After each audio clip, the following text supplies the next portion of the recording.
కూటమి రూపొందించిన ఉమ్మడి మేనిఫెస్టో పట్ల అన్ని వర్గాల ప్రజలు సంతోషం వ్యక్తం చేస్తున్నారని కళ్యాణదుర్గం టీడీపీ ఎమ్మెల్యే అభ్యర్థి అమిలనేని సురేంద్రబాబు వెల్లడించారు. బ్రహ్మసముద్ర మండలంలో ఇంటింటి ప్రచారంలో పాల్గొన్నారు. టీడీపీ మేనిఫెస్టోపై ప్రజలకు వివరించారు. టీడీపీ కూటమి అధికారంలోకి వచ్చిన వెంటనే 4,000 రూపాయల పింఛన్లు అందిస్తామని హామీ ఇచ్చారు.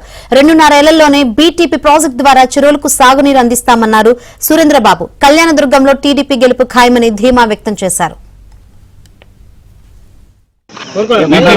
బీటీపీ ప్రాజెక్ట్ సందర్శించడం జరిగింది. ఈ ప్రాజెక్ట్ని ఎందుకు సందర్శిస్తున్నామంటే మన ప్రజలకి, రైతులకి, కళ్యాణదుర్గ తాలూకా ప్రజలందరూ కూడా హామీ ఇస్తున్నాం.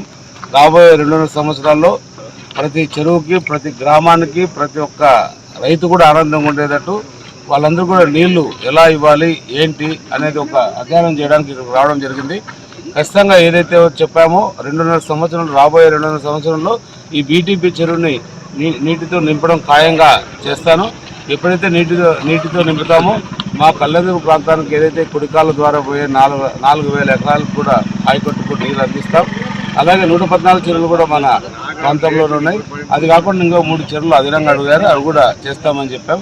ఖచ్చితంగా ఒక చిత్తశుద్ధితోనే ఈ పని చేయడానికి నేను ఇక్కడికి రావడం జరిగింది. చంద్రబాబు నాయుడు గారి సహకారంతో మొత్తం నీళ్లు తీసుకొచ్చి వాళ్ళందరికీ కూడా ఉపయోగపడేటట్టు చేస్తాను. నేను కూడా నన్నైతే గెలిపిస్తున్నారు. గెలిపించిన తర్వాత వాళ్ళు రుణం తీసుకోవడానికి నాకు ఇది ఒక పెద్ద అవకాశం. ఖచ్చితంగా ఈ అవకాశాన్ని సద్వినియోగం చేసుకుంటానని తెలియజేస్తాను.